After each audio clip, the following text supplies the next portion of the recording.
saya akan membacakan tentang pertempuran Medan Area. Pertempuran Medan Area adalah serangkaian konflik yang terjadi di Medan, Sumatera Utara setelah Indonesia merdeka. Konflik ini melibatkan rakyat Medan dan pasukan sekutu yang dipimpin oleh Inggris dan NICA atau Netherlands Indies Civil Administration. Latar belakang setelah proklamasi kemerdekaan Indonesia pada tanggal 17 Agustus 1945, situasi di Indonesia masih belum stabil. Jepang yang kalah perang harus menyerahkan kekuasaan pada sekutu, tetapi di sisi lain bangsa Indonesia telah memproklamasikan kemerdekaannya dan bertekad mempertahankan kedaulatan.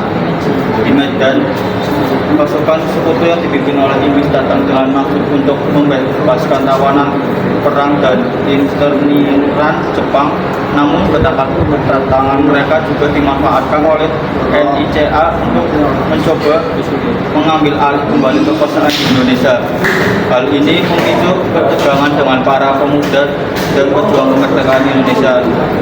Pemicu konflik ketegangan bermulai ketika seorang anggota NICA merampas dan menginjak-injak rencana merah putih yang dipakai oleh seorang pemuda Indonesia pada tanggal 13 Oktober 1945. Insiden ini memicu kemarahan rakyat Medan dan terjadilah serangkaian bentrokan antara pemuda Indonesia dan pasukan sekutu. Perkembangan konflik pada tanggal 1 Desember 1945, pihak sekutu memasang papan-papan besar bertuliskan Boundaries Medan Area, yang berarti wilayah kekuasaan mereka di kota Medan. Hal ini semakin memicu kemarahan rakyat Medan dan pertempuran pun terus berlanjut. Pertempuran Medan Area berlangsung di berbagai wilayah di Medan seperti Medan Timur, Medan Selatan, Medan Barat, dan Medan Utara. Para pejuang Indonesia yang terdiri dari pemuda, tentara, dan rakyat biasa memberikan perlawanan sengit terhadap pasukan sekutu yang memiliki persenjataan lebih lengkap. Akhir pertempuran setelah berlangsung selama beberapa tahun, pertempuran Medan Area berakhir pada tanggal 15 Februari 1947. Pada saat itu Indonesia dan Belanda sedang dalam masa gencatan senjata. Meskipun secara militer Indonesia tidak berhasil mengusir pasukan sekutu dari Medan, pertempuran ini menunjukkan semangat juang rakyat Indonesia dalam mempertahankan kemerdekaan. Dampak pertempuran adalah pertempuran Medan Area memberikan dampak yang besar bagi kota Medan dan sekitarnya. Banyak bangunan dan infrastruktur yang rusak akibat pertempuran. Selain itu, banyak korban jiwa yang jatuh dari kedua belah pihak. Namun pertempuran ini juga menjadi simbol keberanian dan semangat juang rakyat Indonesia dalam mempertahankan kemerdekaan Indonesia. Peristiwa pertempuran Ambarawa terjadi pada tanggal 20 November sampai 15 Desember tahun 1945 antara pasukan Tentara Keamanan Rakyat melawan tentara sekutu Inggris. Pertempuran ini terjadi atas niat para sekutu yang ingin menaklukkan Jawa Tengah dengan menggunakan wilayah Ambarawa sebagai batu pijakan. Hal tersebut disebabkan Ambarawa memiliki letak yang strategis di antara Yogyakarta dan Surakarta. Pada awalnya sekutu Inggris datang ke Indonesia untuk menyelesaikan masalah tawanan Belanda di Magelang dan Ambarawa. Namun ternyata mereka diboncengi NICA atau Netherlands Indies Civil Administration yang mempersenjatai mantan tahanan. Mereka mengadakan perundingan gencatan senjata dan sepakat dengan membuat 12 pasal yang diantaranya berisi sebagai berikut. 1. Pihak sekutu tetap menempatkan pasukannya di Magelang untuk melakukan kewajibannya melindungi dan mengurus evakuasi elit. 2. Jalan raya Magelang dan Ambarawa terbuka bagi lalu lintas Indonesia dan sekutu. 3. Sekutu tidak akan mengakui aktivitas NICA dalam badan-badan yang berada di bawah. Kronologi pertempuran Ambarawa.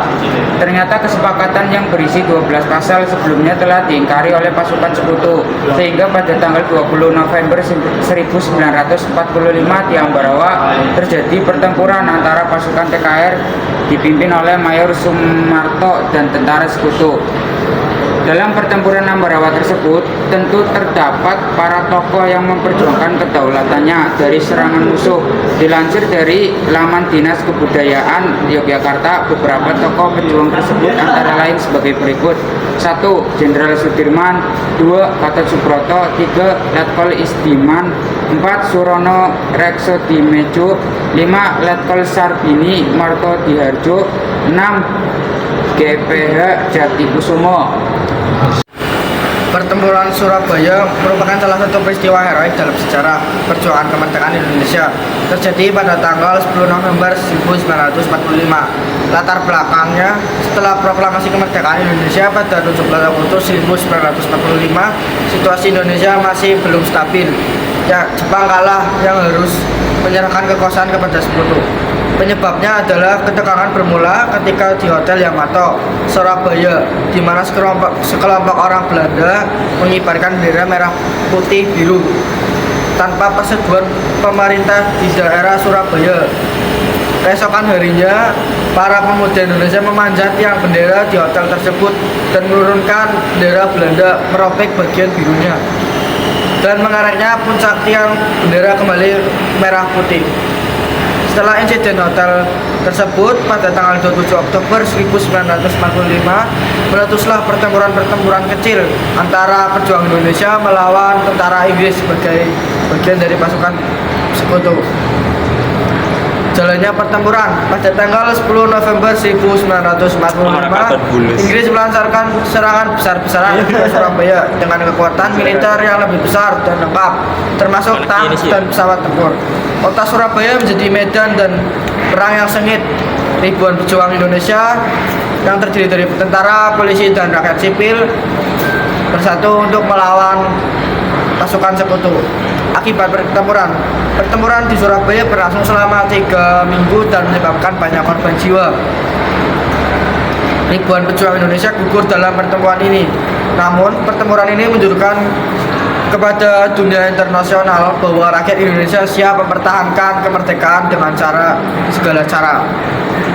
Peringatan Hari Pahlawan. Untuk mengenang jasa pahlawan yang gugur dalam pertempuran Surabaya, tanggal 10 November ditetapkan sebagai Hari Pahlawan.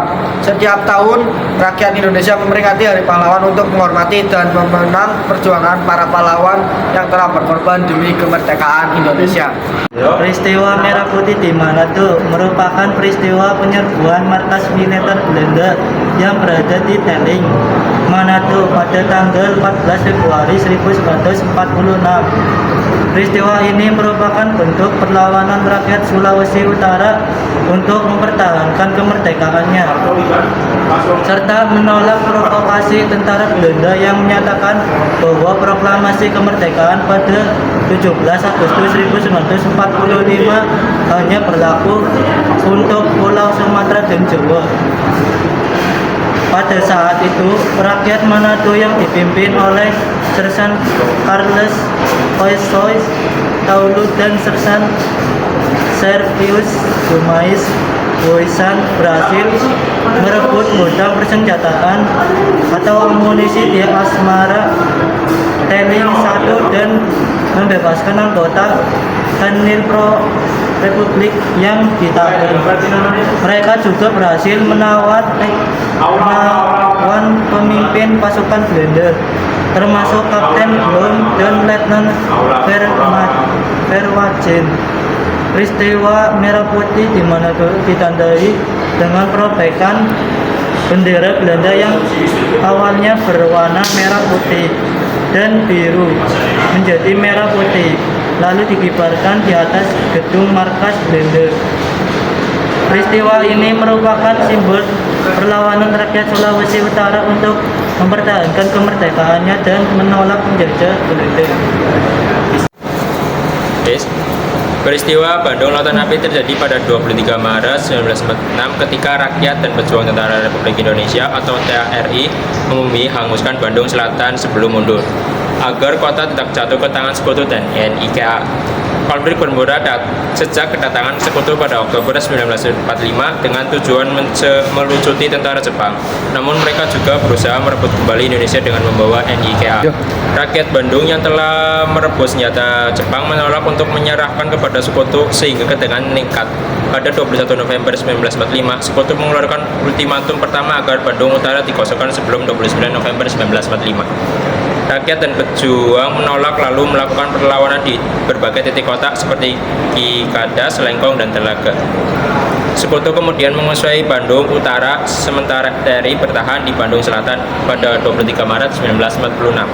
Ultimatum kedua dikeluarkan pemerintahan TRI dan warga meninggalkan Bandung Selatan. Demi strategi politik dan keselamatan, pemerintah pusat memerintahkan untuk mundur, tetapi para pejuang dipimpin Kolonel Abdul Haris Nasution, Aruji Kartawinata, dan Suyardharma memilih membakar kota sebelum pergi. Mereka juga melakukan serangan gerilya, termasuk mengajukan gudang Mesio sekutu di Dayuhkolot. Muhammad Toha, salah satu pejuang, gugur dalam aksi ini. Peristiwa ini menjadi simbol perlawanan rakyat terhadap penjajahan dan dikenal sebagai Bandung Lautan Api. Adalah pertempuran rakyat Indonesia dan Belanda yang terjadi pada 20 November 1946 di Bali. Pertempuran ini dipimpin oleh Letnan Kolonel 1 Gusti Ngurah Rai, Kepala Divisi Sunda Kecil. Kronologi: Belanda mengepung desa yang menjadi lokasi pertahanan tentara rakyat Bali. 2. Pasukan Ciung, Warana, dan Gajah Merah terlibat adu tembak. Penyebab: Perjanjian Linggarjati tidak mengakui Bali sebagai bagian dari Indonesia. 2. Penolakan 1 Gusti Ngurah Rai terhadap Belanda untuk mendirikan negara Indonesia Timur. NIT. Dampak peristiwa ini menimbulkan kegoncangan psikologis bagi para pengunjung yang ada di daerah Buleleng. 2. Pengunjung pasukan Ciung, Wanara, pimpinan 1 Gusti Ngurah Rai mendapat dukungan penuh dari rakyat. Assalamualaikum warahmatullahi wabarakatuh. Perkenalkan, nama saya Tanto Yahya dari kelas 11 KP 2. Di sini saya akan mempresentasikan tentang peristiwa Westerling di Makassar. Peristiwa Westerling adalah menghadapi perlawanan rakyat Sulawesi Selatan terhadap Belanda yang mengirimkan pasukan khusus yang dipimpin oleh Kapten Raymond Westerling.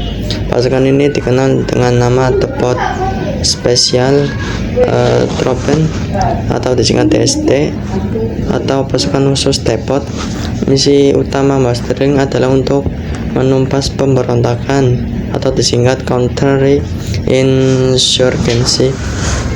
Para pejuang dan rakyat Makassar yang menantang pembentukan NIT.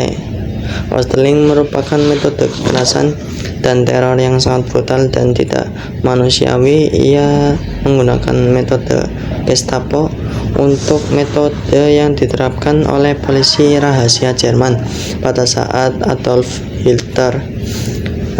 Metode ini melibatkan penangkapan, penyiksaan, dan pembunuhan massal terhadap orang-orang yang dicurigai musuh atau simpatisan Republik Indonesia. Perlawanan rakyat. Meskipun menghadapi ancaman dan bahaya dari pasukan Westerling, rakyat Makassar tidak menyerah, tetap berjuang untuk mempertahankan kemerdekaan Indonesia. Salah satu tokoh perempuan yang berperan penting adalah Emi